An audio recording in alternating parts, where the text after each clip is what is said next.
11. Friends don't lie. Stop it! You're freaking her out! She's freaking me out! The upside down. Do you understand what he's talking about? No. I found the chocolate pudding! Oh God, please tell me it's not the kid. I need you to hide! Mornings are for coffee and contemplation. Holy shit. Welcome back. My name is Kit. I'm Andy. And I'm Steve. And this is Streaming Stranger Things. This time it's Chapter 5 of Season 4, The Nina Project. We made it! Pew, pew, pew, pew. The reason why we have a segment called Welcome to the Nina. Or Into the Nina.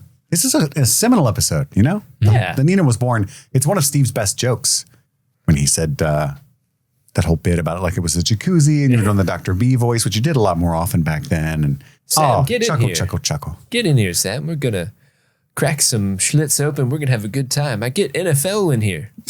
How are the Bengals doing, Andrew? They lost. Oh, Thanks for asking. Did they? Yeah. That's a bummer. It's a damn shame. but not Well, surprising. hopefully in a couple weeks when people listen to this, they'll be like, oh, they won. All right.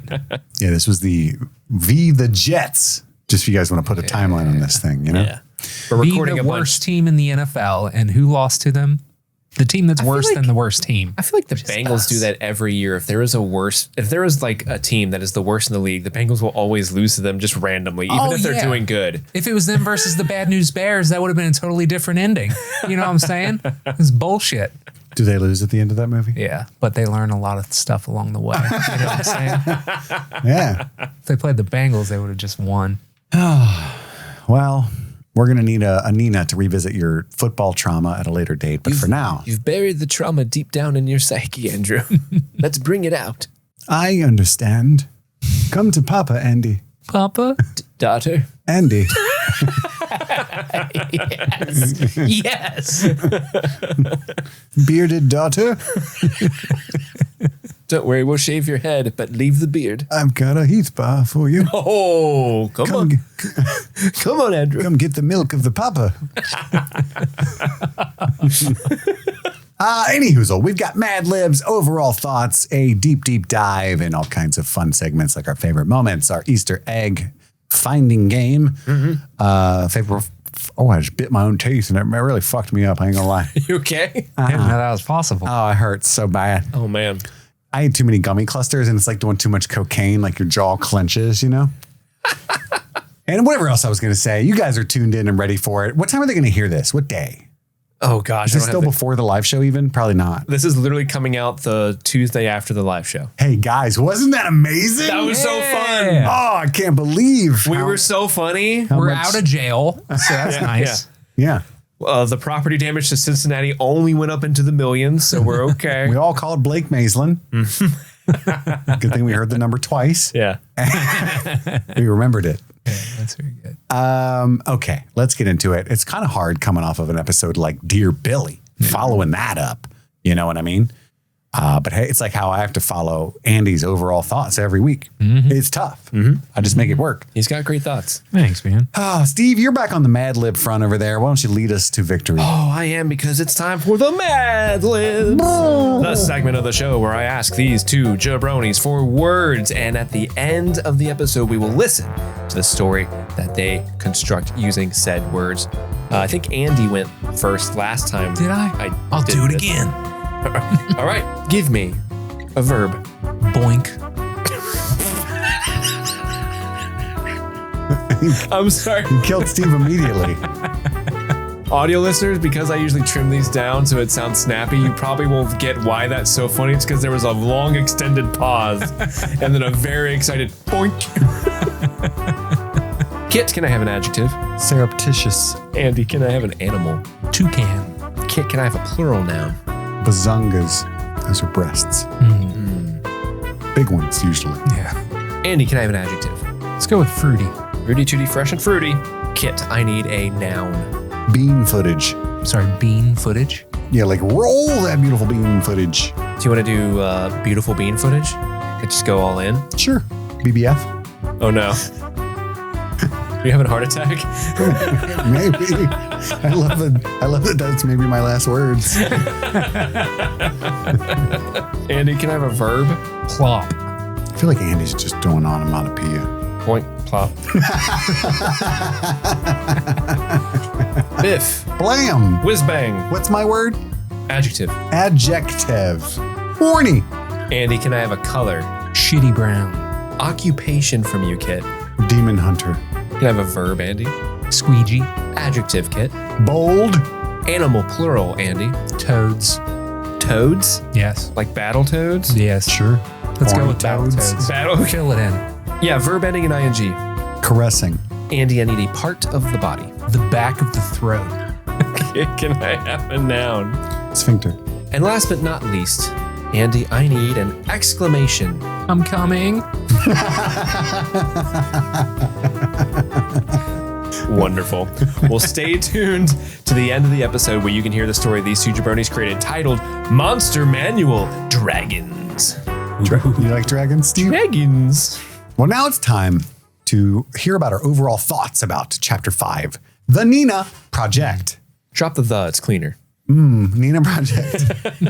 Andy, what did you think? I think this is a really good episode, but it had, the cards stacked against them in this case. Cause like, how do you follow up Dear Billy? An all-timer episode. Top 3. Easy, as Steve said. You followed up with this, which is really good. We didn't get any 11 in the last episode, I don't think. And so we get a hell of a lot of 11 in this episode. And It's almost a 12. yeah, so much 11. I love everything that's going on with the Nina Project. I do think that, like we discussed an episode or two ago, it is kind of wild that she went into this blindsided. And holy shit, Marty B is back. He's alive. Of course, at this point, we probably knew that was going to happen when we got the flashback with him at the beginning. Like, if my dude's going to be here for the prequel, he's going to be here for the sequel too. Also, they've said that he's alive since season 2. That's true. It's just we've been kind of waiting, like, when are they going to finally pull the trigger to bring our boy back? I think that this I'm here. episode has some of the funniest stuff of the entire season that I can recall. The shit with Murray and Yuri in the plane is all-time hysterical, and it's so fun, and I love it. I also really, really love the Scooby-Doo shit that's going on in the haunted house. I love the Steve and Dustin dynamic being back on full display. It's exciting. I love how they managed to glean so much out of the house just by splitting them off into pairs and sending them on their way. And yeah, this episode's super fun. Yeah, I agree. It's hard to follow up Dear Billy, but I think they succeeded because, the first couple episodes of this show or the season has been a little rough, specifically in like California. But now we've got 11 out of that plot line and plucked her where like we want to see her. And that is doing psychic shit, learning her powers and being plopped her, as Andy would say. And, she's back with Marty B. And that's such a big thing because he was such a great antagonist in the first season. Always wanted to see him back. We've had so much fun with that character, just doing the voice constantly. And just he's this looming presence of like, oh boy, howdy. 11, I've been in the desert this whole time hanging out in the jacuzzi, just dreaming of a day where I could see some children just beat the snot out of each other. And what do my ears hear? That my girl is hitting people with roller skates and the Rinko-rama. I came out of retirement immediately. God damn, I knew I needed to get out of there. He is the Mick to her Rocky. It was like, get up, Rock. Like Don King. Don King? Don't you think? Don King? I thought you were going to say the Mick to her Jagger, and I was like, that's dope, and I'm going to use that from now on. Yeah, Don King, the famous boxing promoter. Yeah, but I'm talking about the I know, Mick and Rocky. I was doing a different thing. Oh, okay. A different boxing guy. You confused me. I'm like, is Don King in Rocky? No. He's a real person. I know that. God damn it, 11. I see you and I see a contender. we can go to state. I don't know. But like you said, everything else is great. The Scooby-Doo stuff is some of my favorite when they're breaking into the Creel house. I really love that stuff. That's so Stranger Things. It's so fun. And then we get some really heartfelt moments from Hopper talking to Enzo about the curse and everything. Like, it's all good stuff. And I think they hit Dear Billy, and kind of like, I guess, season 3, like once you get to a point in the season, it's just bangers from here on out. And this is a good one. What about you, Kit? Yeah, this is a really solid episode. There's some great sequences. I wonder on this rewatch, you know, removed from like, oh, yay, it's Dr. Brenner, who's such a great antagonist. And I'm not saying this on one side or the other, but I feel like they're trying to have their cake and eat it too a little bit, in the sense that it's partially just added lore, more context. You know, we need to hear about Henry and Vecna and stuff. We need to get there. And of course, and of course, Dr. Brenner is like a part of 11 in such an integral way that having her lose her powers and be confronted with him is a good way to bring him back. But also, what they do that's a little gross is kind of look upon him with a little bit of rose-tinted glasses, make him a much more, just in flashback, in a retcon-y kind of way, a more caring person. And they don't quite fully let him off the hook or anything, super egregious completely or anything, I don't think. But it's a little weird. The thing that gets me is when he's like, daughter, and like that's where I'm like, no. Yeah. And then they hold hands. Papa? I don't like that she calls him Papa. Yeah, you've outgrown that, I think, at this point. Yeah, you're 14. I guess she can't be like, Bro? dickhead, She could. asshole. Martin. Yeah. There you go. Or just call him doctor, you know? Yeah. I think if I heard that criticism, I would think it was very valid, I guess is what I'm trying to say. You know? Yeah. It's a little bit weird to me. And I agree. I felt betrayed personally by Dr. Owens, who again, I thought it was so cool that, he gave her a choice, you know? And then when she gets there, it's like, you didn't have all the information. That wasn't a very good choice, you know? And even if she chose no, I don't think Dr. Brenner like, well, you did what, Sam? Jesus. She said no. I sent her back to Lenora. We could have won state. She wanted to fix her diorama. I don't know. She didn't call What it the that. fuck is that? She called it a D-A-rama. I didn't want to make her feel stupid. of her dad? I'm her dad. Of her papa? I'm her papa. Yeah. Did So it look good? that's a little weird, but it's a good episode. We get, Eddie's back in the mix. Things are kind of ramping up. It's really solid stuff. Really solid stuff, guys. Poor Patrick. That's a cool death. That is a cool death. Patrick death. Yeah. A little bit of Jason Voorhees, a little bit of something else. For sure. You know what I'm saying? Yeah, absolutely. You guys want to get into the deep dive? Fuck yeah. Absolutely. All right. Well, we can't do it yet because we got to post an ad. And we're back. Netflix describes this episode thusly. Owens takes Elle to Nevada, where she's forced to confront her past, while the Hawkins kids comb a crumbling house for clues. Man, we ain't found shit. Just about to say that. Do you think we're being too literal, sir?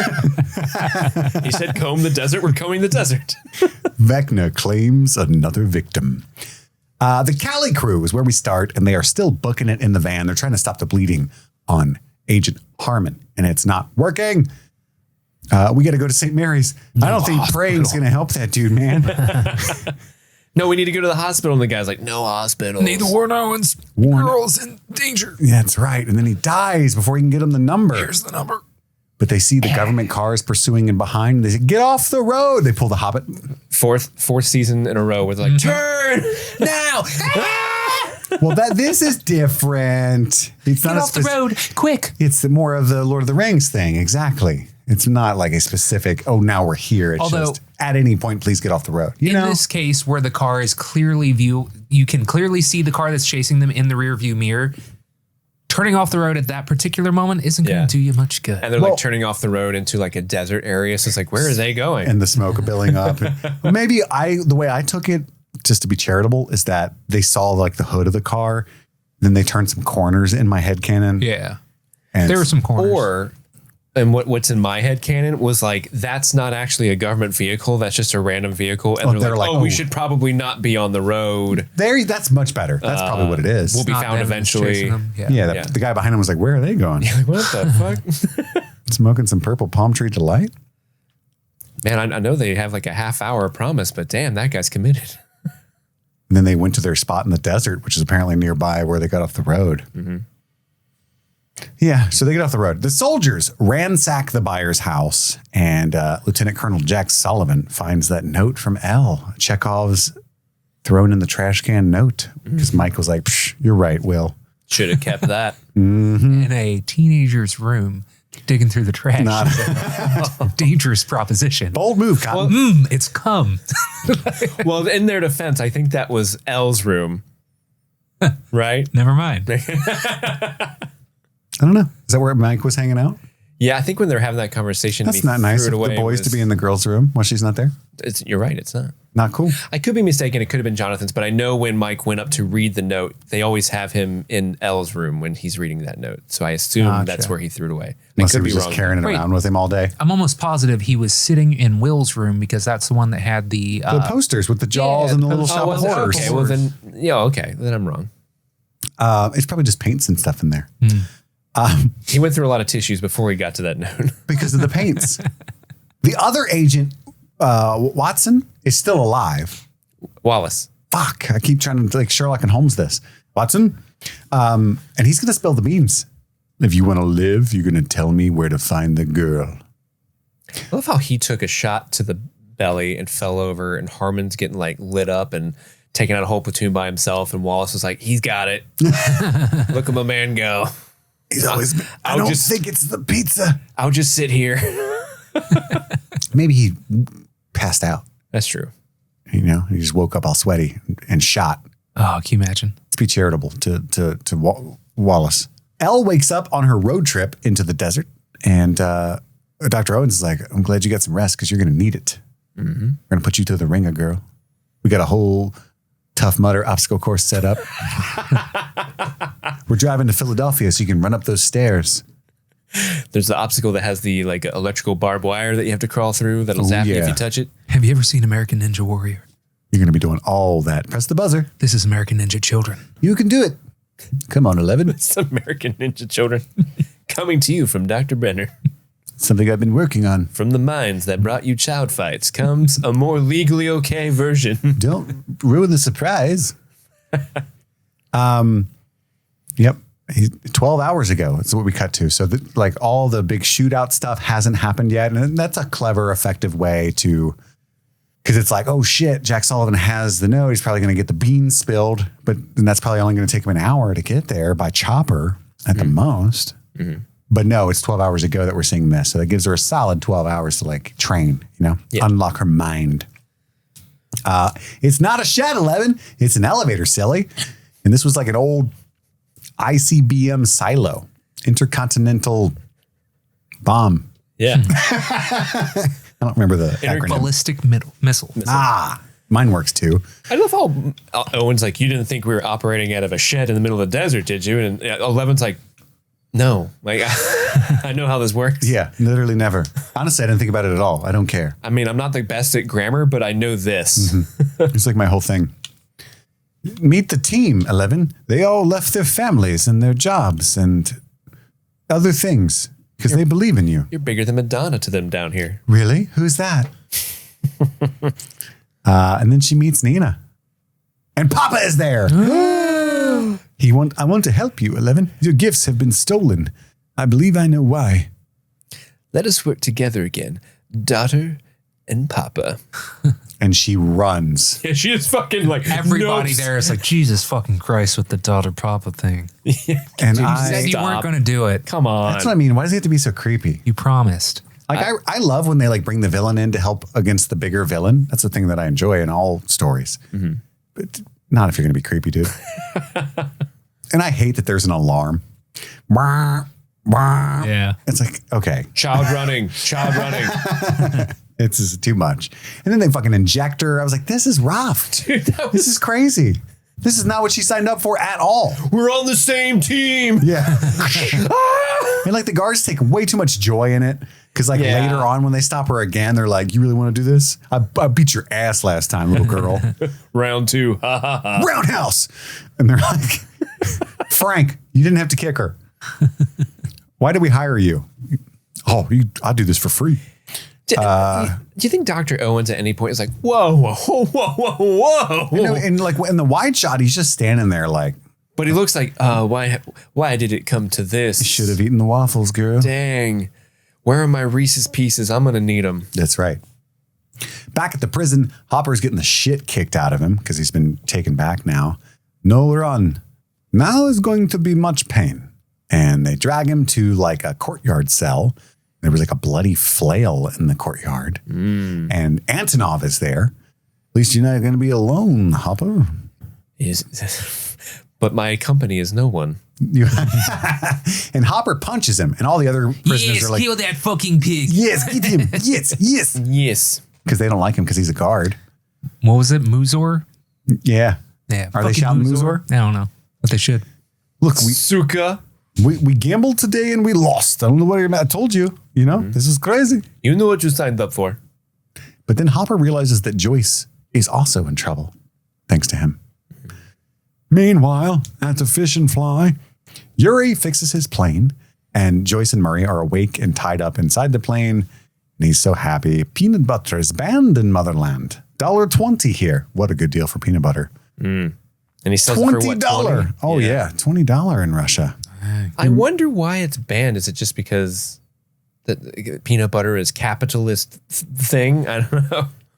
It just gives them too much joy. The Soviets Stalin can't stand that. The internet told me it was never actually banned, but it was probably more likely that there was like a trade. An embargo? The same types of bullshit that we're doing. Tariffs? currently. Really? Okay, that makes sense. Some sort of trade embargo and shit. Yeah. You Googled that? I did. Peanut butter was never banned in Russia in the 80s, says the AI, trained by the Russian government. But it was extremely scarce and practically non-existent due to the limited trade and economic isolation of the Soviet Union. They weren't allowed to trade goods with the West. They didn't have any peanuts. Oh, you got no nuts there? Oh, man. So its scarcity, not a formal ban, was the reason for its absence. Interesting. Yuri, he got us. He Well, got he's us. right that it still Scamp. makes it like he's still smuggling it in because they're not allowed to trade with the West. So it's banned on the Russian side then at that point, you know? Yeah. In a sense. It's like legally it's not banned, but functionally Yeah. it is. And what about Playboys? They weren't allowed to have breasts? No Titties are nudie banned. mags. Really? No masturbation? I did not Google that. Was masturbation banned in the USSR? It says it was encouraged. While it is unclear if there was a specific all-encompassing criminal ban on masturbation in the USSR, the practice was officially and heavily condemned, discouraged, and stigmatized. Yet you are jerking the gherkin. Soviet authorities promoted the idea that masturbation was harmful and antisocial. You are hammering your sickle. I disagree. It's antisocial. I think it's highly social. Yeah. We all jerk off and have a good old time. Get a friend. Do it together. In fact, that it says antisocial is so funny. Hey, man, are you jerking off? I'm antisocial. Leave me alone. That's putting me off right now. I gotta be honest. Seeing it as a waste of energy that could otherwise be used for building the communist state. That is the most communist thing I've ever heard. Interesting. You could be building the state instead of masturbating. Oh my God. Interesting. And yeah, it was too selfish. Jerking off is very selfish. I could see that being anti-communist, you know? Hey, you know, sometimes you need some self-love. Are we all going to come? Then niet. The people come for the people, That's right. not the individual. How did we get on this? We're talking about peanut peanut butter being banned. And somehow we're like peanut butter jerking it. No, because Playboys were also in that conversation with Antonov, right? That's right. Anyway, Yuri takes off after his mother is insulted. He's like, actually, my mother, when she gets all this money, is going to be very proud of me. She'd be very proud. I'm going to get my daughter a pony. And I like that they put that in there. His motivation. He seems like an evil man. He doesn't care about them. And he's, you know, He's trying to score some extra ducats. He's the Watto of Stranger Things. He is the Watto of Stranger Things. Only money. Yeah. Mind chicks don't work on me, Mary. Chief peanut butter don't work on me. Only Mary. Only jerking it. Some fishermen, they see that someone's in Rick's house, and then they assume that he got out of jail. I love these gossipy bitches just sitting there fishing. Goddamn justice system's a joke. It's a joke. They let the reefer guy out. Oh my God, give him the chair. You know who I'm going to tell? Everyone in town. I'm definitely going to tell the basketball team. Yeah, for sure. Jason, you won't believe this. Well, the kid's parents heard it, but yeah, it's just a setup for what happens later. But it's actually Eddie in there looking for snackies. He finds some Like SpaghettiOs. SpaghettiOs. That's right. And he radios Dustin, and they're all passed out, so he can't reach them at first. Nancy ends up picking up. He needs a food delivery. And look, I know this is a little awkward. It's particularly nutritional, but I do need a 6-pack, which is totally fair. His nerves are probably shot. Oh, yeah. He's been Just sitting 6? Come on. he's been sitting in a boathouse for what, at least a day, probably 2 at this point, right? I would try to find some reefer in Reefer Rick's house if I was him. Absolutely. Smoking that bitch out. But Max is gone. Dustin has been dozing for an hour, but turns out she's just in the kitchen. She's in there she's drinking with Holly. I love this scene so much. We had a nice morning, didn't we, Holly? Sure. Oh, I think it's so cute. You guys are sticking together. I wish you'd try sticking together at a different house for a change. Ted's such a prick. How do you support this guy, Andy? Dustin, this poor young man getting fed by something that Ted didn't even cook. You know what I mean? Yeah. It had nothing to Karen do with made this. that. He just sat there on All his right, ass. take us for all we're worth. And then he calls his bluff. And he says, okay. Okay. I And then love that it. shot of, what's the actor's name? Joe Crest? Yes. Just like, oh no, my bacon. I was His making the bacon. Max is over there still jamming to Kate Bush. She's been drawing what she saw in, the upside down world, whatever that is. And Vecna's Mind Palace? the Billy part was just for scares. But she realizes, or she thinks, her theory that the part that she got to was real, that Vecna seemed surprised that she got there. Oh, it's like Freddy Krueger's boiler room. And then he explains to baby Holly what Freddy Krueger is. And poor Holly's like, no, I'm not ready for that. Dustin. And then he looks at Max's drawings, which are shitty. God, we need Will. So funny. Help me work with this. Come on. And then Nancy recognizes the stained glass rose window, which Max is like, see, my drawings aren't too bad. Well, it helps that I've seen it before. And then she starts to fold and puzzle together the drawings. Remind me that Nancy has seen the stained glass window through the microfilm and microfiche like photos of the Creel house, right? I suppose. Because I was trying to Erica asked, how does she know what that knows? How When does did she she know see what that that? door looks like? And I'm like, I think it's probably from those photos. I would assume. I guess. Or either that or she envisioned it so well for Victor Creel's story. There is a rose stained glass window in the front. Victor Creel's like, well, I recorded something, and they saw the flashback that He's we got saw. a projector. Yeah. I have lots of home videos I from had that Dr. time. Hatch edit this. That is a really interesting point. It is written as if she saw the flashback that we saw, because that's the only time we saw it. She must have seen it in the microfiche. Yeah. That's the only thing. Or microfilm. One of the two. What's the difference? I can't remember. Is one video, one's photo, or no? I think you're right. Microfilm is a long reel of film, while microfiche is a flat sheet-based card. So one's like a film strip, and the other one is just like a card with like cells on it. You're sheet-based. That's what my mom always said. How you like that? She starts puzzling that together, which we talk shit about Max's drawings. But for them to be good, for them to be good enough that she could piece it together into the identical house, and she just It's actually perfectly to scale. Turns out it's incredible. Yeah, Will wishes because it's honestly not that much of a step down from Will. No, but it's a great line. But it's a real funny line because Will is the artist of everybody. And she says, someone says, it's a house, not just any house. It's Victor Creel's house. And then Dustin grabs more bacon. Fuel for the road. Pure fuel. And the fact he has to reach over and knock down his newspaper to do it is so satisfying. Like an extra fuck you, if he'd have farted in Ted's face on the way out, that would have been so great. Just a fucking disrespectful little brat. Slap Karen on the ass. You're my son's favorite friend. Because Ted wouldn't do shit. Yeah. Oh yeah. He's being cucked right there. He got bacon cucked. He got bacon cucked for sure. He's trying to be such a smartass, but Dustin calls his bluff. Genius. 11 wakes up in a hospital gown again. There's the tile, the camera, and she's been shaved. And at first, I've only seen this once. I didn't realize she was in the Nina. I thought they had put her in a similar room to evoke those feelings. And I thought, Okay, the stick figure drawing with the rainbow room is a bit much. I kept this. I hung it back up for you just where you like it. It's been my fridge the last couple of years. I thought this would really sell the illusion. She goes out in the hallway. The door is marked 11. She walks to the rainbow room. And then when I saw the kids, I was like, oh, okay. They didn't hire actors. Their little kids are in there playing. I can only use them for 5 hours a day. Wait, so what's my motivation? You just play with the blocks, goddammit. How do I feel about the blocks? And then there's like an orderly guy, you know, whoever that is, wink, wink. And someone's a sleepyhead this morning.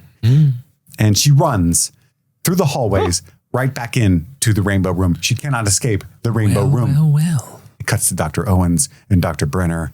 Heart rate, 120 beats per minute. She's going to drown. No, she's going to swim. I gave her floaties, She's metaphorically. literally in water, so we need to be careful here. She might actually drown. Mixing metaphors. What if she rolls over? We put so much salt in that bath. There's no way she could drown. It's like you throw a ball in there, it's like immediately bloop, She's floating. just floating. We cut back to Argyle and the gang, and they are burying the agent at like the little junkyard where they play golf. And he is full on freaking out. Yeah. And finally, Jonathan's like, go in the van, do what you do, okay? Purple Palm Tree Delight's all worn off, man. I'm so stressed. You're right. It's just my Sorry. emotions getting the best of me. He wants to like turn themselves in, get the cops, you know, and this is totally new to him. Yeah. This is not new to them. And Will's like, is more weed the answer? I don't know. Are you a cop, Will? Yeah. Yeah. How else am I supposed to calm him down? And Will and Mike talk.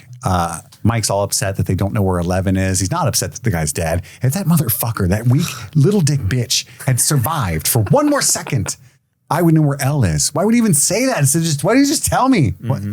God, I wish Wallace was here. That guy seemed like he would tell us everything. He could have. It's so true. I wish I'd said how I feel. Yeah, and then Will's like, it's scary to say how you really feel, especially to somebody you love, because you don't know how they'll react and you might lose them. Yeah. Will, are you talking about yourself right now at all? No, it's just, you know, sometimes it's better to like use visual arts to try to express it, you know? You ever listen to The Clash? Argyle is making a headstone over there with a pizza box. Here lies like unknown agent hero man. Thanks for saving Argyle, Mike, Will, and Jonathan. You're going to write our names on the dead body we hid in the desert? Yeah, they're like common names, man. Okay, whatever. His name's Argyle. You're right. I should put full names. And then the pen doesn't work. And Mike's like, the pen doesn't work. That's the pen the agent gave me. Why would he give me a pen that doesn't work? Fuck that guy. That's the more like a normal person. That's where their mind would go. Well, normally, no, their mind would probably go, lick it, Argyle. You know what I mean? Yeah. Like, but they wouldn't jump. The number's in the pen. yeah. So he goes over, unscrews the pen. The number's in there. We've had it the whole time. And Argyle goes, you got his digits, man? You gonna call the dead guy? We cut to a dude cleaning blood at the Russian prison. He gets yelled at for not cleaning well enough because there's a whole fucking severed hand that he forgot. No breaks. That takes the joke of like he missed a spot to a whole new level. Yeah. Like, dude, you missed a pretty major spot. The whole chunk. Let me give you a hand. He's like wiggling it at him. You're doing hand job. We have fun in kombucha. It's Kamchatka. Ivan's down there smoking a ciggy. And Anton, I was like, Ivan, come here. And he offers to make him rich. Hopper is a very rich man. American is so loaded. He has old money. Tell him, American. But Hopper does not help. He just stares at the floor. Thank you for all your help. You want to die here? You want to give up? We can still save your woman. The closer I get with Joyce, the more danger she's in. And he's back on that cursed bullshit from season 2. Oh my God. Jesus Christ. Get but we find out more it. of the story. That he was handling Agent Orange in Vietnam and that's what was wrong with Sarah, right? It's more of like I knew the risks and I had a child. Anyway, never told my wife. Mm-hmm. It's very, very sad. And he's like, and then I came out of it when I met Joyce and Elle. They didn't need me. I needed them. I'm not cursed. I am the one who knocks. Steve doesn't get that joke yet, but he will. Someday. I mean, I kind of get it. And then Antonov's like, well, that reminds me of Fuck me then, I guess. rumors of monster from America. So we probably will die. Like he changed tactics immediately. You're right, we're fucked. New tactic. That guy is on a different level than me.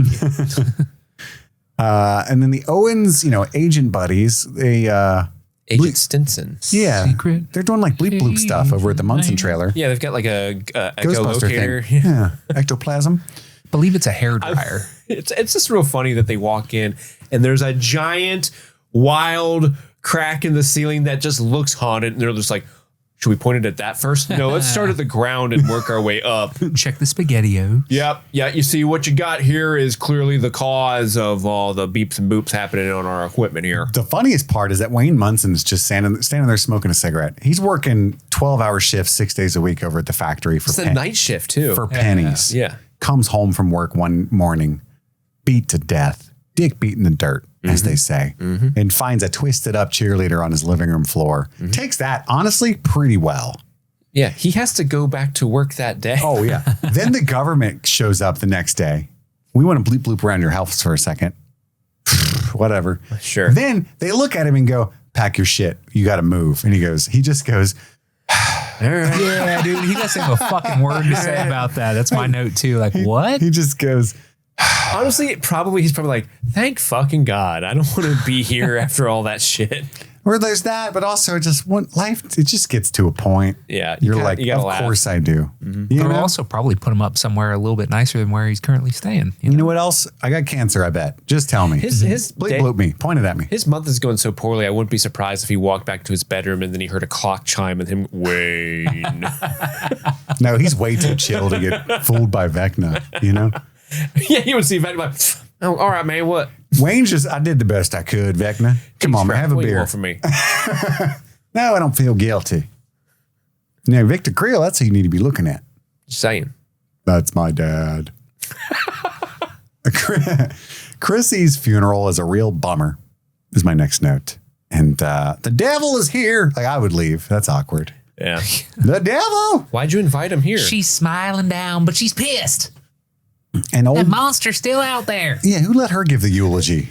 Audio listeners, Andy said you're smiling down, but he was miming her looking up. Yeah, because she was talking to Chrissy. Well, she's looking up at Chrissy, who's smiling down. My brain just interpreted that like Chrissy's in hell, going like, she's smiling down. No, that was the mom talking to Chrissy. Chrissy wouldn't be in hell. No, She's a Chrissy's nice lady. sweet. She good lady. But old buddy, Patrick, sees and hears a clock while he's sitting there at the funeral. Jason found that Lucas is in the Hellfire Club. He got like an old yearbook photo, and he thinks that they are the key. We've been tricked, guys. We've been lied to. And Patrick thinks he's been cursed. I don't know. We shouldn't mess with the Hellfire Club. What if they cursed us? He thinks he's been cursed. One idiot. What an idiot. And one guy adds Reefer Rick's house to this list of places that Jason wants to search. Yeah, my parents heard they were gossiping with some two dudes who were fishing. Yeah, they talked to some fishermen. They said Reefer Rick is back. Yeah, and that's where everybody knows Reefer Rick is who sells all. That's probably why Rick's in jail, because everybody knows. Yeah. Way too many people know. You know, he probably shouldn't have gone by Reefer Rick. Yeah. That's his first mistake. Why the Really fuck does innocent it guy say Rick. McLovin? I, drug dealer Kit, am confused as to why the cops are hassling me all the time. Why can't Little Dick Steve get a date? Yeah. The Hawkins gang shows up to Victor Creel's old house. This is where Max recognizes the door.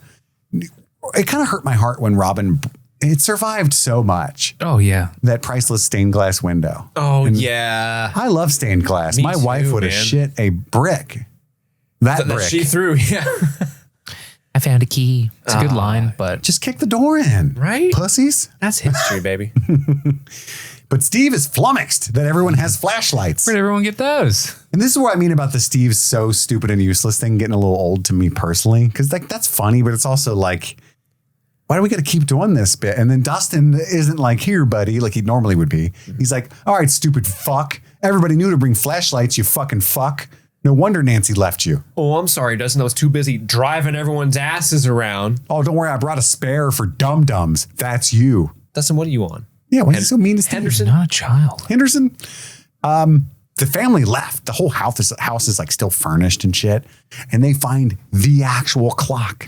You guys see that, right? I love that bit where Max is like, you guys see that, right? Because like that's gotta suck. Yeah, After you've totally. been what she's been through. It's Gotta like, be so triggering. guys, is Dustin really that weird? You guys see this, right? Dustin's being an asshole to Steve.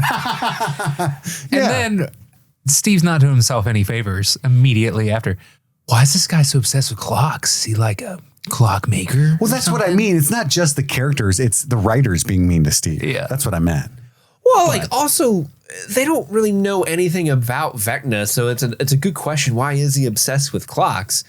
And I could see where someone's like, who are obsessed with clocks? Clockmakers? To be Guidance honest, I don't counselors. remember if we get a good answer about that. Why is the guidance counselor wearing that clock necklace?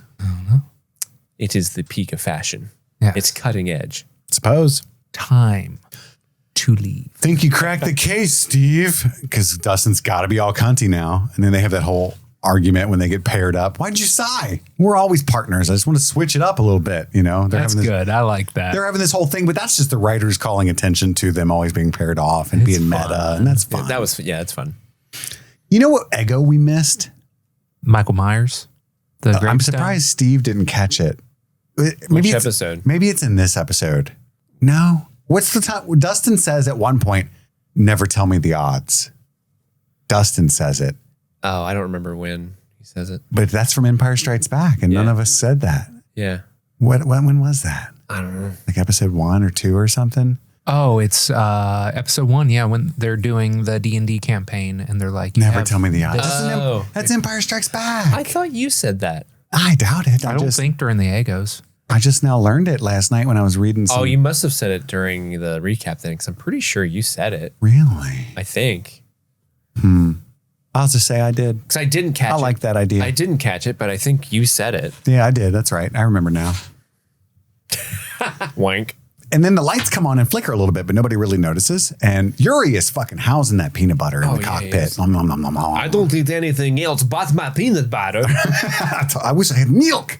Oh, no, Yet. my mouth is so dry. I cannot fly plane. Murray has to pee. Joyce has this epiphany when she realizes that Yuri can't hear him. He can't hear you. Joyce, I'm being serious. I do have to pee. It's not a plea to get him over here to beat To him escape. up. I really do have to take I just a gotta piss. pee. Yeah. I'm gonna die. I'm okay with that. I just want to pee. But this is back when peanut butter jars were glass. It would never work today. I know, right? She would kick that over, Shard and a of bunch plastic. of plastic jars would roll out, and she'd be like, "Now what?" All right. I'm hungry. And she's like, "Your feet are longer. Give me that piece of glass so we can cut free."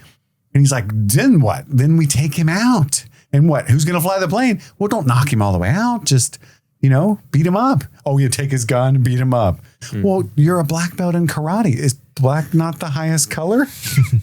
I've never fought in a real world scenario. Only sparred the other students. Students, how old are these students? Doesn't go younger than 13. Jeremiah is 16 and he's a ferocious fighter. 16 almost. He's almost 16. His birthday's next month. And I beat him that one time.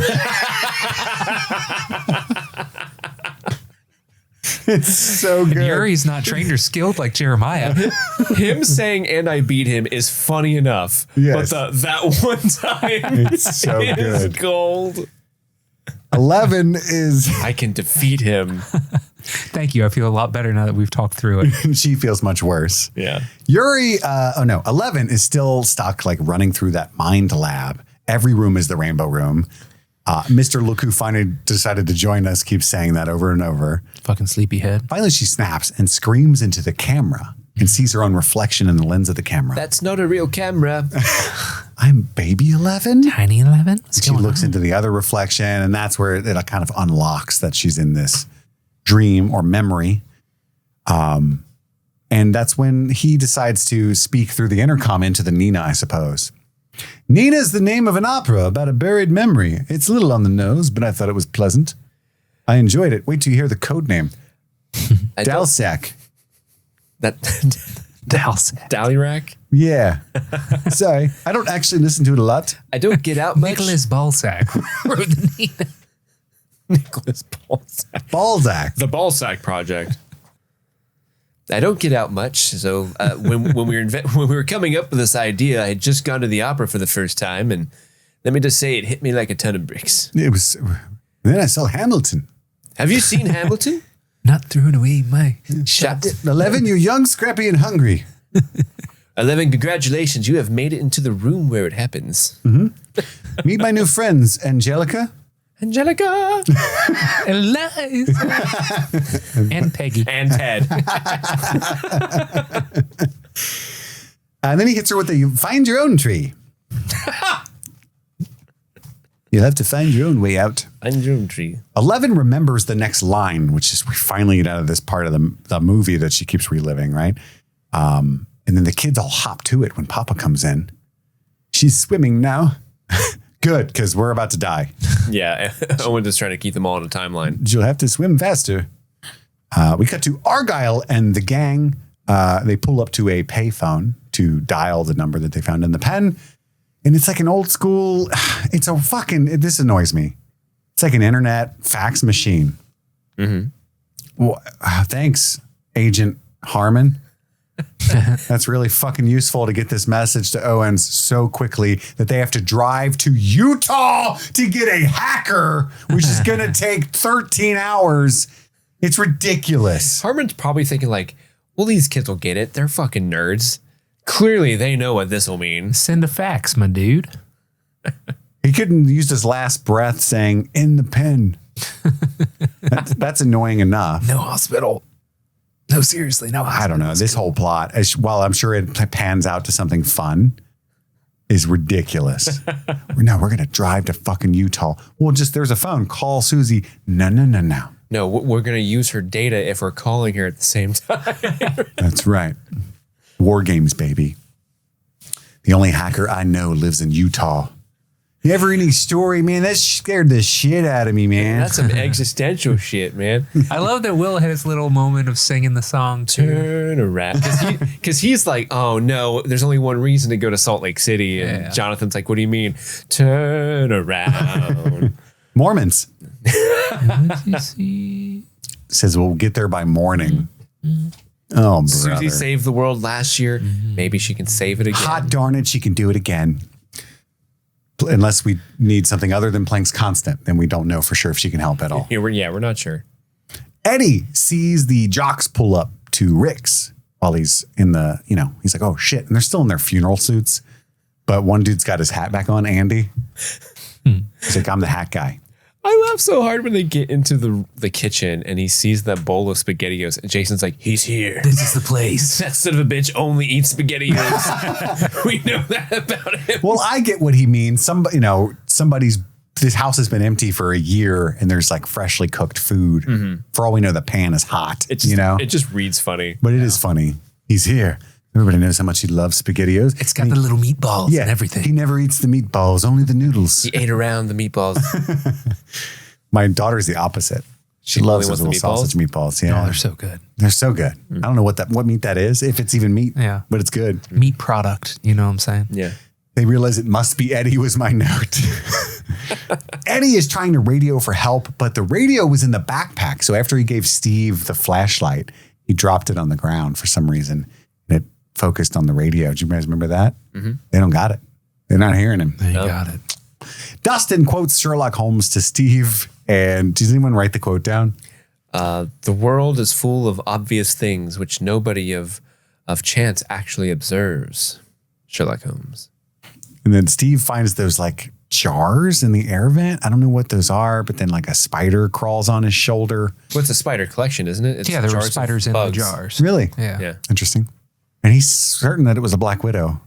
Yeah. Do you remember like the Black Widow thing is one of those problems when you were a kid, you thought life was going to be full of avoiding Black Widows, kind of like quicksand. You know how like that's one of those things like when you're a kid, like, oh, quicksand is just everywhere. Yeah. And I just have to have head on a swivel for that shit. Well, we do have brown recluses and Black Widows in Kentucky. No, yeah. But I've never seen one. There was a nest of them in our old little toy. Remember the blue toy thingy, or what's the clubhouse that we had in my backyard? Do you remember that? Like Your dad's my house? parents' house. Yo, Yeah. The very back of the yard, there's the swing set, and to the side of that was a little clubhouse. Yes. Yes, there was a nest of black widows in there. That's crazy. So Andy has encountered them, Steve. I've encountered them too, but like as a kid, since I've been an adult, like if I do see them, which I think I've only seen them like once or twice being an adult, I've never seen it's them. always been like, oh, there's a black widow in there. Guess I won't go out there. Yeah, I guess I'm going to burn it down. That's what I would do. Yeah. Now recluses are fucking scary monsters. I think they're even more scary because, they'll like just melt you. Yeah. Whereas a black widow can kill you, right? For sure, they're Yeah. super poisonous. But like it's a good death. Yeah. And isn't only the female black honorable widows? one. A brown recluse is like, ah! And those things will chase you. Yeah, your limbs are just necrotic. He's convinced it's a black widow. Steve says we can all go out when the world is saved. We can hang out. He's like, kind of talking nice to Nancy, a little flirty, like, hey, maybe like you and like Jonathan, like me and Robin. But we're not dating or anything. And Robin can hear all this. She's like, good spit game, my friend. Yes, platonic with a capital P. And he tries to like impress her with the Sherlock Holmes quote, which is why I asked if you wrote it down. Obvious things are not what people observe. Sherlock Holmes. It's Nancy's like, What? okay. What? Max is jamming to Kate Bush. So what they've done is they've created a 46-minute loop of Kate Bush on a tape, which is really clever.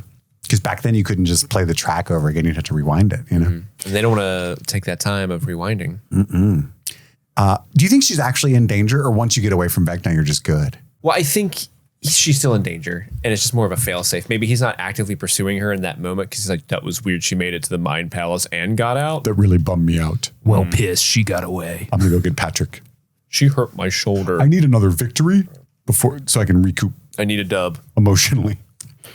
I guess. I just don't, maybe But I like the crisis she finds herself in where she's like, if I listen to it too much, will it stop being my favorite song and then no longer lose work? its potency. Yeah. Yeah. I've been there. And that's really cute. And I like how like he missed her laugh when he makes her laugh. And 'cause she's been a bummer all season. So like we all missed her laugh, It's been a real drip ever since your brother died. My God, get over it. But Max notices the light. First of all, stepbrother. And you didn't like him. Pretty sure he was racist too. So like, what the fuck, Max? Max notices the light flicker and then another light flickers. It's like ding, ding, ding, ding. It's like the Will stuff in season 1. Or the Terry Ives stuff in season 2. Indeed. Season 3, less Mama flickering. wants to talk.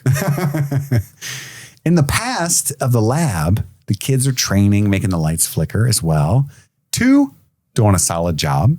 2, good job. You're on your way to being number 1. And 11 was the only one not volunteering to follow 2. And he picks her. 11, what about you? You want this little piece of candy? It's a little creepy when he holds up the milkmaid or whatever that candy is that he's holding. Laffy Taffy. And he's like, who wants to try it? And there's this chorus, me, me, me, me, me, me, me, me. But it's kind of muted. And it's like, ugh, I don't like that's weird. It's creepy. They don't want to be, they get hit if they're too excited. Who wants a Heath bar? 4, I told you to knock it fucking down a notch. God damn it, 4, they're milkmaids. They're not even that good. 4, you're 5 now. Keep going, you'll be 6. You've been demoted.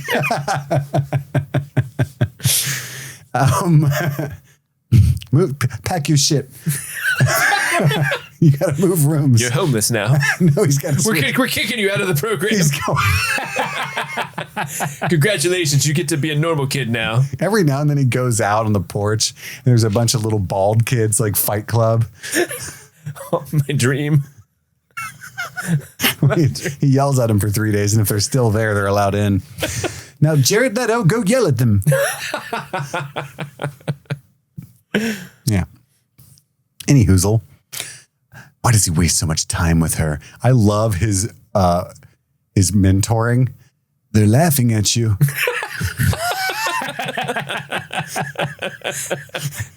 They think you're weak. You're not going to show them that you really are you? I walked by them in the lunchroom earlier, and they were saying you stank. That you're a stinky little bitch. I don't know if it's true. Is it? Do you stink? The closer I walked over, I have to admit, I am sensing a bit of an aroma.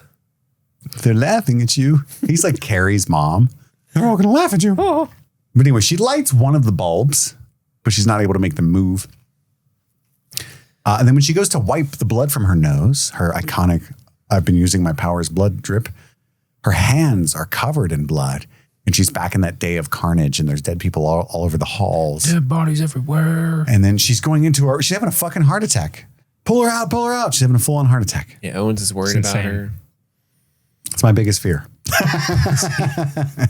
Yuri sees a peanut butter jar in the cockpit. That's not my peanut butter. Hold up. I already ate the whole jar. Another one? Another one. It's good Don't day mind for if I do. Yuri. So much protein. And he walks back to find Joyce trying to free Murray and just sawing at him with that little piece of glass. And he just laughs, Naughty bird. pushes her away. Murray is now free. And he says he's to the rescue, right? And then he kicks the gun away and starts whooping ass. Yeah, he does. To his credit. Fingers like arrows, arms like iron, feet like spears. That's right. Resist and I will end you. But turn this plane around and I will spare your life. He laughs at him as well. They fall into the yoke while they're fighting. The plane goes down. Yuri fixes it. Joyce shoots, goes through the glass. Not a good move. So then he pulls the yoke to make her fall and drop the gun. Honestly, that's pretty funny. Like no. Yeah. And then Murray ends up knocking Yuri out. And then they go switting. I told you not to knock him out. He's so victorious and happy. And it's like, oh, shit. Oh, yeah. So they sit in the cockpit. I love the little sound effect they add when he does his dramatic like hero pose after beating Yuri. And he's like, oh, gong. It's that gong move. Yeah. Why does he start flipping switches? I don't know. It drives me nuts. Why would you do that? That's the last thing I would do. I mean, if you're like trying to like To what? to do the thing, like it's my job to fly the plane. If you're This is what they do in the movies. If you're a child Right. and you're sitting in the cockpit that's on the ground, I would do that. Yeah, you're maybe. already flying. Like you don't really need to do much. Yeah, you don't until want it's to change a landing whole time. lot. Yeah. I mean, maybe he's trying to get the landing gear to come out, or Where's autopilot? I don't know. Nowadays, I bet you could fly a plane because they do it by itself most of the time, you know? Maybe. Like all the switches probably have labels and there's so many computers on board. That's what I mean, that you might be able to, finagle it. Maybe. I've played a lot of games. Up This is goes reminding down me of and down goes up. a viral thing that happened recently where it's like, what percentage of men believe that they could fly a plane Really? and land? And with it? I'm one of those. Can't be that hard. Apparently, I'm one of them. How often are you thinking about the Roman Empire? Not a lot. I don't think about flying planes a lot either. Wasn't that a I feel like plot I could- line in Snakes on a Plane? Keenan Thompson's character lands the plane because he was really good at Flight Simulator, the game. That's totally fair though. That's a really realistic game. I just love it. But they crash. But they survive the crash. Like I guess. I mean, I guess you don't find out in this episode, but it's a decent crash. It's a good crash, yeah. Yeah. Creel's house. They all stare at the lights and they're like, maybe it's like Will back in season 1. And the lights are like where Vecna's walking. And they're like, oh, that's cool. So turn off the flashlights and spread out. I don't know why or what this is going to do. Like they following his movements and going to the room he's at in the house, how that helps. I'm not sure, but it's a place to start, I guess. And they follow his movements up to the stairs to an attic. Of course it's an attic. And Dustin's like, what if he's leading us into a trap? Hello? Shit. He just now has that idea. Jason and the gang are still looking for Eddie at Rick's. And that's when Jason notices the boathouse. Hey, we've been here for like 6 hours. You guys see that boathouse? That place looks like shit. Patrick hears the clock chime while they go out there. And then, so it's just Jason and Patrick at the boathouse. They bust in there. They hear Eddie rowing away. He didn't wrap his oars like Davos would have done, to muffle them. He's not a smuggler. And Jason just jumps in the water after him. Come on, bitch. Patrick. I didn't sound like I said bitch, but I said Patrick. You afraid of a little water? Jason's like a really strong swimmer. Yeah, he is. You know? Honestly, pretty I don't know if impressive. I could fly a plane, but I don't know if I could catch up to a boat. Well, Eddie's also not really going that fast.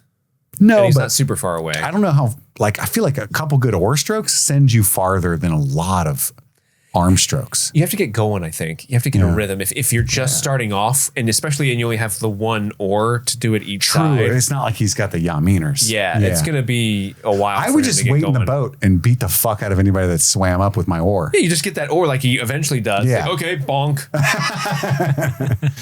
That's definitely, but then you might accidentally murder a fellow teen when they drown from being unconscious, At this rate, I didn't kill anybody, but then I did. But they were swimming at me. self-defense.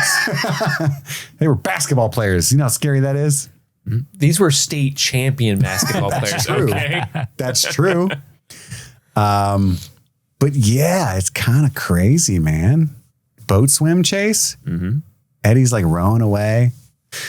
In the attic, all of their flashlights are going bonkers at this point now. And in the upside down world, he's like plugged in, hanging out in the Matrix thing, his little web that he's got, chilling. And Jason's like, keep going, we almost have him. But then Patrick goes under and then rises into the air. And it's awesome.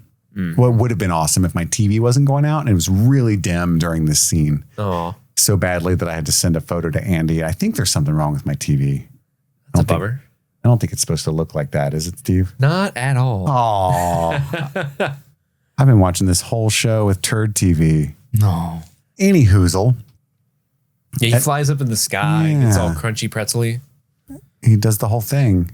And then he just like Plops, back as to- Andy would say. Yeah. Super plop. right back into the water. Oh, that's so much worse and more. Well, it's worse, I think, when Fred like hits the pavement. Yeah. That's oh, the yeah, worst that's one. rough. But the plop does kind of suck too. And it's so funny to me, like, it's such a wild thing to see. This is the second time Eddie has seen it, and Eddie like falls back into the water because he's so scared. And Jason's also like freaked out. But it's just funny to me that like Jason's. Oh, well, I guess that's next episode where Jason's like, he's casting a spell. Like, no, he's clearly rowing away from you. Well, it is kind of in his mind proof that Eddie did do it, you know, because Eddie's there. He's the only other one there. Jason knows he didn't do it. Mm-hmm. He must have killed Fred too. Must have. Well, I don't even. Does he even know about Fred? Probably not. He's been too busy. He was just a nerd. Witch No one hunting. cares. Witchfinder General. So 11 is brought back with a defibrillator. She immediately hits Papa with the defibrillator, like, huh, you are like Papa because you are Papa. And the soldiers grab her and she fucks them up. Oh, it's so dope. She's just like the Wolverine thing. Huh. You know what I'm talking about? Yeah. It's so good. All the like the hallway just becomes sparks. And they go flying. Remarkable. Do it again. Fucking dope. That was so cool. I don't even pay them. I don't care.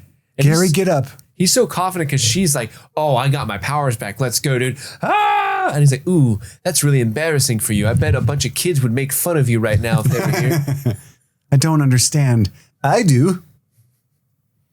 Daughter. I just love that he leaves it there. I'm not going to tell you. I know lots of things you don't know.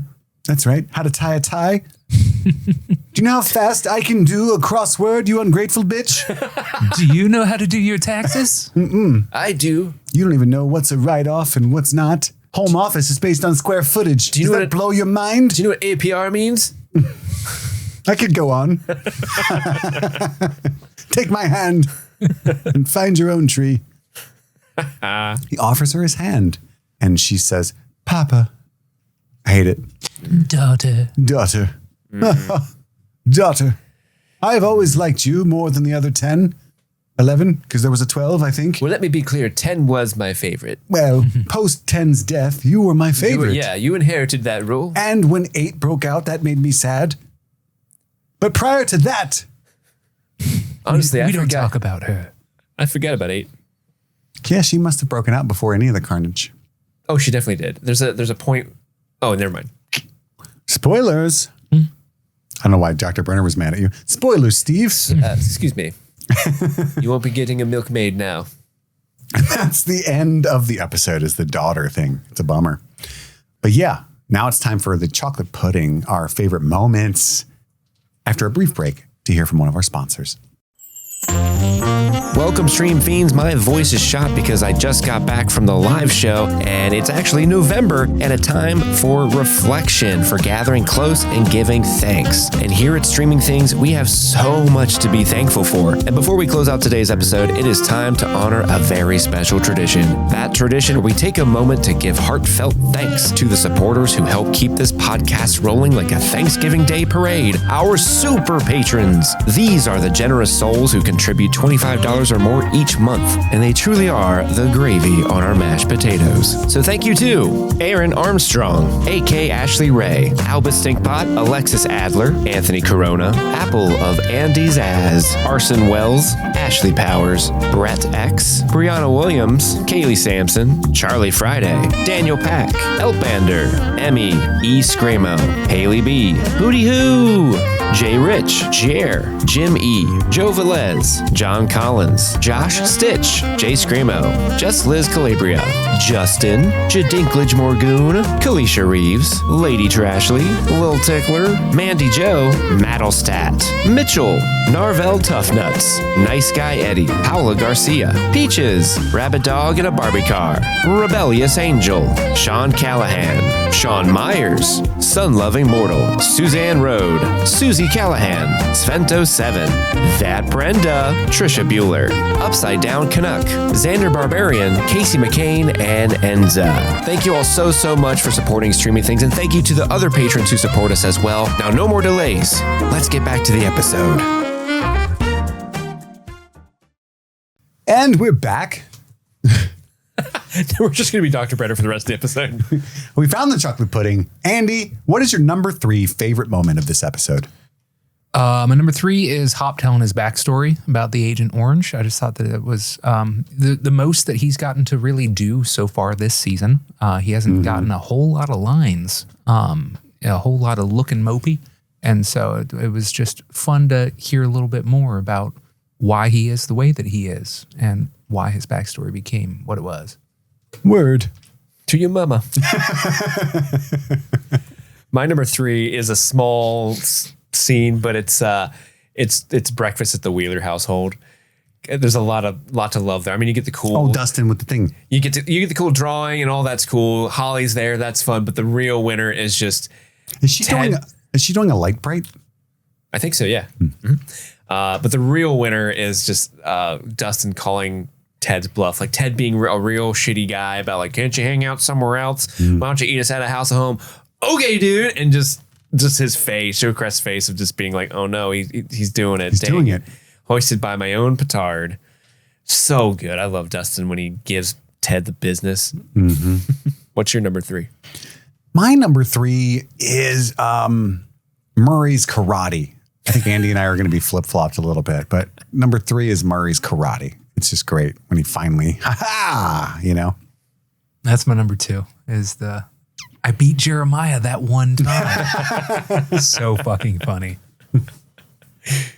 That's good. My number 2 is mostly just a shot for vibes, but it's when all of them are in the attic and their lights are going nuts and they're like, what does this mean? And then the camera does that cool upside down transition and Vecna's there plugged into the Matrix and doing his thing. Like, it's just a cool shot and like, ooh, it's spooky and the mystery is there. And it's my number 2. Love it. My number 2 is Hopper's sad monologue. It was Andy's number 3. I actually got really teary-eyed. The Sarah stuff always fucks me up, you know, and I didn't think they could like reuse that, bring that back again, but like he got deeper into the sad story this time. He got me again, that motherfucker. He won't get me a third time. Next time you bring it up, I'm going to laugh at you. Not today, David. Andy, your number 1 moment of episode 5. The moment when 11 uses her powers again, because it's fucking dope. It's such a cool shot. Bobby B screaming and all the lights are exploding and in it's the so background. satisfying because she's been neutered for a hot fucking minute. And it's really you realize good. she doesn't have a whole lot else going for her. Bring it back, you know? Yeah, she can't talk for shit. So, you got know. goofy hair. She actually legitimately looks cooler without the hair. Yeah. Because, you know, and this is a wig. She didn't shave her head again. This is like a bald cap thing, I think. I remember that being true, right? Yeah, that sounds familiar. Yeah, I don't think she was willing to shave her head a second time. Yeah. She's like, nope, that was not a fan of doing that the first time. Will not be revisiting that thought. I don't actually like acting, so, you know. Yeah, that was a really good buzz cut bald wig thing. Yeah, they did a great job because it looks real. Yeah, it does. Yeah, just shout out to that department. I didn't mean to cut in, but that's my number 1 as well. What's yours, Steve? My number 1 is just the reveal of Papa at the beginning when he's like, I knew what to do. And she sees him and just seeing Dr. Brenner descend from the steps and he's finally here. And then she's like, nope. Well, because it feels like a double cross, you know? Now she's never going to leave again. And yeah. It's a lot of fun and there's a lot of emotion in there for both those characters. And then, like you said, you feel like you're betrayed by Sam Owens for a second. But just finally having Dr. B appear on screen is like so elating for me. Like, yeah, he's back. What a good antagonist. Yeah, Matthew Modine is a gem. Well, those are our chocolate puddings. And now it's time for our Easter Eggos. Hey. Mr. Andy, Lead us through these 80s pop culture references. We'll go around the room one by one and identify as many as we can. Oh my God. Start us off. Let's see. You can call the number that Will and them get, and it does exactly what it does on the show. You get a bunch of beeps and boops and stuff. Some people on the internet think that maybe that it was Morse code. I couldn't find where anybody had actually figured out an answer. But yeah, dial 202-968-6161, and you can hear the clicks and clacks. Can you send them a fax? I don't know. That's a good question. That'd be wild if that's like how the Duffers receive fax. All fax, no printer. Good. That's funny. Good. Well, when they're talking about going to Salt Lake City to see Susie, Will mentions war games. This is like war games, but it's even cooler than that because during the scene as well, and I think the following scene when they're like planning on how to get there, the score that's playing, there are two different songs from the war game soundtrack. David Searches and Time's Up by Arthur B. Rubinstein. So it's kind of like in season 3 when that was Arthur B. Rubinstein. Yeah, my boy Arthur. So like last season when they brought some of the original score from Back to the Future, they did the same with War Games. And Midnight Run. Oh, that's right. They did do the Midnight Run, yeah. And Killer Clowns. They've done this a lot, actually. From outer space. From outer space. I think there's a sick Goonies reference when Lucas jokes with Max about touching a few special keys on the piano, opening a secret door. Oh. It's got to be a One-Eyed Willie Clue reference. Ding, ding, ding. I remember we were shooting something at an old folks home and they had like they had like a parlor area that looked it was decorated to look old. And they had like an old timey piano. And I remember my boss at the time was like, do you think if we play a keyboard, the bookcase twirls around? Like he did the same exact thing. And you laughed like Max. And he said, Steve, it's good to hear you laugh again. And I was like, and then you kissed. We did. I got caught up in my notes. Were you calling out the brand of the piano? I was not. Okay. Well, the brand is Kruger. Freddy Krueger. As in Freddy. That's fun. Cool. Pretty cool. Kit, you mentioned Holly's Light Bright earlier. That was one of the Eggos I had. Did you guys ever have a Light Bright? Oh yeah. Oh yeah. It's so good. Fun. I was really into my Light Bright. Light Brights are interesting because I like it when a backlit piece of paper gets holes poked in it. As an adult, you look at it and you're like, that's the dumbest thing I've ever seen, but I want to do it. It looks so pretty. It's fun. I think I have a Light Bright and Arya was way too young and now she's not. She's gonna fucking love that. Yeah. Daddy? She calls me Dad. Daddy? Daddy? Daddy? Daddy? Daddy. Light Bright Daddy? That's what Pippin calls me. Daddy. There's not a whole lot else, man. There's Argo has a yo-yo at the payphone. Those are kind of out of fashion. Is that an Easter egg? I guess he's good with it. He's decent. He can't walk the dog or anything, but the Sherlock quotes from the Hound of Baskervilles. Ooh, nice, Sandy. I know that from Pagemaster. Hell yeah. Fuck yeah, sick Pagemasters reference.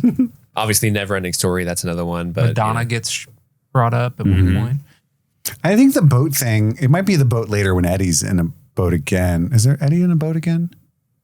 Later on the season, I think. Yeah. I think he is. Yeah. I think that's more of a Friday the 13th reference is later when it happens again. But you called out War Games. Did you call out Joshua? Not specifically, no. Yeah. Mike says, I don't know if Nina's a computer like Joshua, which is the name of the computer from War Games. I think that's all of our Easter eggs. Steve, you got some music? Not a lot, actually. We already mentioned the stuff from War Games, but there's Traveling Man by Ricky Nelson. That's what's playing when Yuri's taking off on the plane. Lord, I was born a traveling man. Not that one. Oh. The end credits from The Hitcher is playing when Hopper is revealing what happened with Sarah. The movie The Hitcher? Yeah, the movie The Hitcher. So the end credits music from that movie is playing in that scene. And then lastly, the Nina opera song, Quand le bien ami reviendra, I butchered that, is playing when 11 agrees to join the Nina project at the very end with Papa. Say that again. Quand le bien ami when the good friend reviendra remembers. I guess. Yeah, because that's an opera about a lost memory, which is why it is. It's like an ego within an ego. Andy crushed it. Well, the word for cat is en chat, En chat? motherfucker. Chat on Chien. En chat et au chien. Hello, Monsieur Pussycat. Hello, Monsieur Pussycat. Exactly. Do you remember that? No. It's from the Tom and Jerry cartoons. Jerry had like a French cousin or some shit that was always dressed up as a Three Musketeer. That didn't happen. Hello, Monsieur Pussycat. Well, those are all of our Eggos. Bien ami. Oh, that'd be sweetheart. Yeah, good Like friend. fond of me, like boyfriend. Yeah. Oh, his name's Nibbles. Reviendra is returns. Memory returns. Well, it's kind of in the act of returning memory. Because, it's about like she's waiting for the loved one to reappear. She's They at the never train did. station and she's stupid because he's dead. She's like the little dog that waits for its owner to come back. Hashi? Yeah. A dog's it's tale? So sad. Now it's time for our 11 out of 10 nominations, our favorite performance of this episode. I'm curious who you guys are going to pick. I think I know Steve's. Oh, yeah. Oh, my. I know you. Oh, my. But Andrew. Mine's going to go to Brett Gelman Really? because it was so For the funny. karate. It's so funny. He beat Jeremiah that one time. You know? That is an inspired choice, Andy. Absolutely inspired. No one younger than 13, but Jeremiah He's 16 was almost. 16 almost. His birthday's next month. For my best performance, I don't know. I was having a real hard time. I have a couple names, but I'm not like super thrilled about either of them because, everyone in this episode's doing a really great job. But I mean, I guess the person who has the most like meat to deal with is David Harbour in that monologue about Sarah. But like, if I'm being honest, like I know that works for you, Kit, but this time around, that monologue didn't work for me nearly as much as like previous Hopper monologues have. Did you laugh?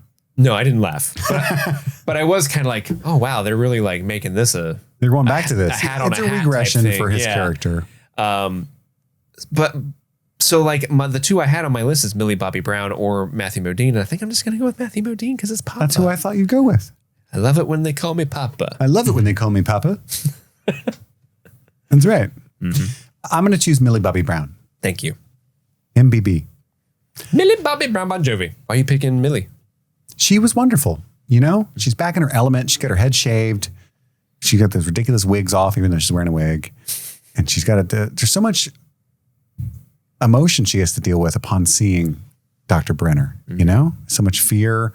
And she does a good job. And she's got all that running around she's in this like fun house of horror that she's stuck in with this repressed memory. It's really effective, interesting stuff. And she does a good job of not like hammering it up too hard, but also being like very visibly upset. And she's got a lot of stuff to work with and without any dialogue, which is how we were introduced to this character, was her doing all this great work without any dialogue. I feel like that's where the character excels. Like she's really good at portraying the character with not a lot to work with. Like Yes. her like reacting to things and emoting non-verbally in fact, she's very good at that. The more she's supposed to talk, I think the less they know what to do with her. Yeah. You are like Papa. Yeah, that's my choice. Millie Bobby Brown. I haven't got to nominate her a lot recently, Yeah. But now it's time to step into the Nina. Dr. B, we are here. We're going to dip our toesy woesies into this roasty toasty water and go back in time. Back in time. It's body temperature. Our mods of the Discord have chosen 5 clips from our previous coverage of this episode, and we have to listen to them and guess the context in which they were spoken. Oh my. Are you guys ready for clip number 1? I am ready. Here we go. It's like how you would be Chris Dinov. Dinov and Andy would be Antonov. Steve Dinov. Hello. Hello, I am Steve Dinov. Very nice guy. With my wife, I always get Borat. I keep trying. I think I do a decent Russian until it just gradually becomes Borat.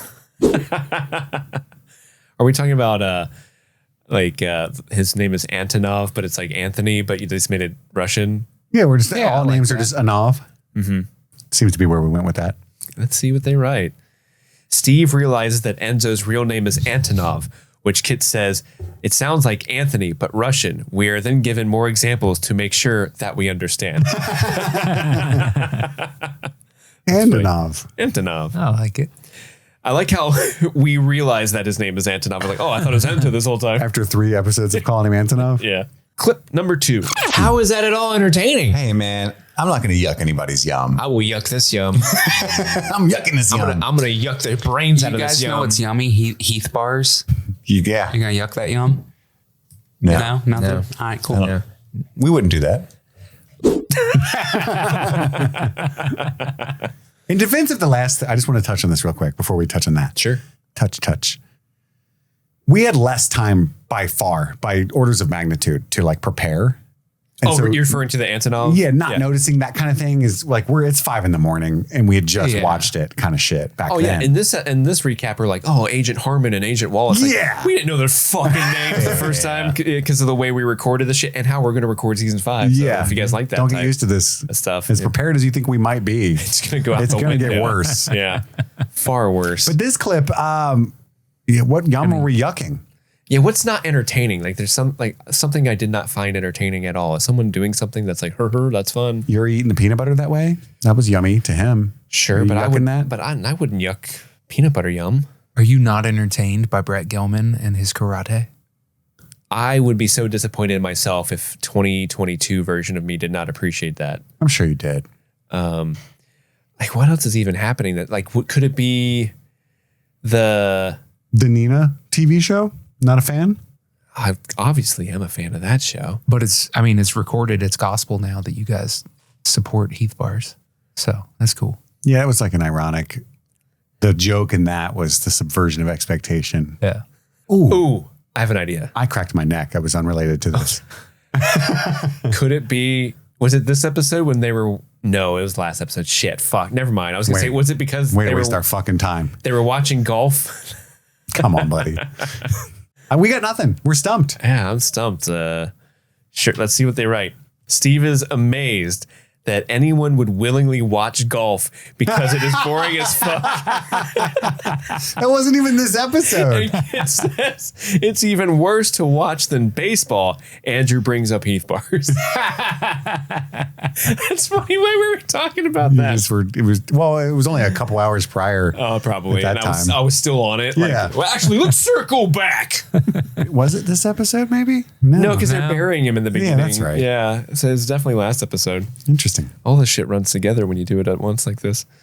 All right, clip number 3. Now, pain. Mm-hmm. Now, you saw it suck before. It suck harder now. It sucks so hard. We give you nice soup made by my babushka cook it. And bread. And bread. Tiny piece of bread. Now you get no bread. No, niet. Niet bread. Niet bread. Sorry to our Russian listeners. Talking about when he comes back, I said no run. Now you have much pain. Totally. Babushka. My babushka cook it. Number 3, Hop has been recaptured and is getting beat up by the guard. Now his time at prison will be worse after trying to escape. Nailed it. Crushed it. Shitted and farted on it. Number 4. Unpairing all the socks. Now you got to sort back through and put them together, roll them up again. Taking all the furniture out and replacing it with slightly smaller furniture. Make it feel like you're growing. Just driving them nuts. They're going to set the temperature just slightly off the way you don't want it to be. Mm-hmm. It's going to be real uncomfy when they get back in there. Yeah. Somebody's pranking somebody. We were referencing Barry there, I think. It's like change her dog with a different dog and move her furniture a little bit. Make you feel crazy. Make her feel like she's growing. Barry? The show Barry. TV show Barry. Bill Hader. HBO. Could it be Jack Sullivan? Because isn't there a scene where they're going through the house or something? The buyer's home? Oh, maybe, we were saying what the government would do to the house. Yeah, maybe. Let's go with that. Like when they come back, they're going to feel like something's wrong. Was that this episode? They search the house and find Mike's note. Yeah. Okay. Yeah. All right. Bet. I mean, the golf thing wasn't in this episode. All bets are off. Yeah. All right. Are we going with that one? Yes. Yeah. Number 4, they write, the, quote, evil government is at the buyer's house, quote, doing it the hard way, and overturning every nook and cranny in the house and just making it a real bad time for Joyce when she gets home. Yeah, imagine if everything went swimmingly for Joyce, comes home with Hopper. Hop, you're going to love to see what we did with the house. What? Jonathan? Clip number 5. And then Dr. Owens has got his favorite cheeks. And then Spread him. Spread. Who said spread them, Steve? Spread him. Why? Why'd you take it that extra I want to step? conduct some experiments. I found the gate.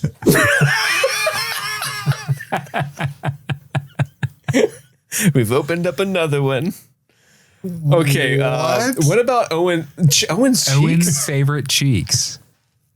And obviously, like, I took it to a place that you didn't intend. So but even saying favorite cheeks. You knew what you were doing.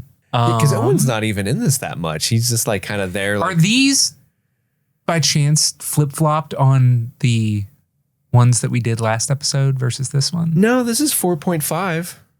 Let's just hear the answer. I don't want to guess. You don't want to guess? No. Let's go. All right. They write, Dr. Owens takes Elle into the bunker and gives her the impression that he has been doing a lot of work since the last time they saw each other.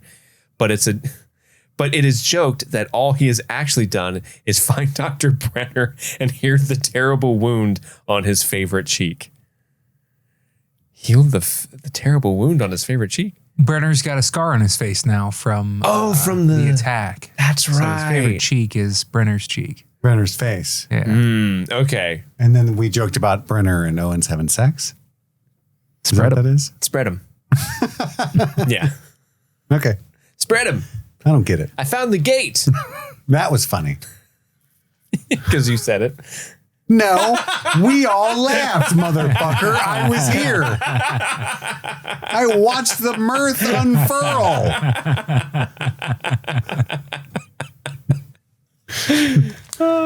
Anyway, thank you guys so much to the mods for selecting those clips out of context and doing all that extra work. That was fun for everybody. We have one last thing, and it's not to subscribe to the Patreon at patreon.com/streamingthings to get all kinds of ad-free versions of these and extra bonus content and prep for the live show in Cincinnati at the Woodward Theater, which has already happened. It's already happened. And I'm sorry for bringing that up. But it was great. It was I a great just- time. You missed if you didn't can't let it go go. and you're listening to this, you missed out. But yeah, we have one last thing to do, and that's listen to the MadLib that we created. The MadLib. This is the story that the two of them wrote at the beginning of the episode titled Monster Manual Dragons. It's called Dungeons and Dragons, so let's take a moment to boink these surreptitious creatures in detail. Dragons are an iconic type of giant toucan that are often encountered as enemies and less commonly encountered as true bazongas. Less common. Metallic dragons are fruity and noble, while evil chromatic dragons will burn your beautiful bean footage to a crisp without question. You can't plop a book by its cover, but that doesn't apply to dragons. Red dragons are known for their horny nature and evil temperaments, while shitty brown dragons are known to have the personality of a lawful demon hunter. Dragons squeegee longer than humanoids, so they consider themselves to be bold beings. Most think humans are as dumb as a barrel of Battletoads. But no matter what type of dragon you meet, one thing is certain. Caressing one face to the back of the throat will be a sphincter to remember. I'm coming!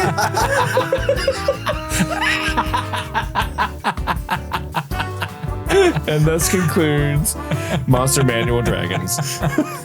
Strong finish there. Yeah, great job, guys. I forgot about the exclamation. I'm coming. I love how that has it has nothing to do with the story. It's just a tacked on thing. Yeah. Just throw in an exclamation there. It'll be great. Oh, that's awesome. Okay, good job. That's all the time we have for right now. Tune in soon for episodes 6, 7, 8, and 9. And then, of course, our season 5 coverage. Prep for that.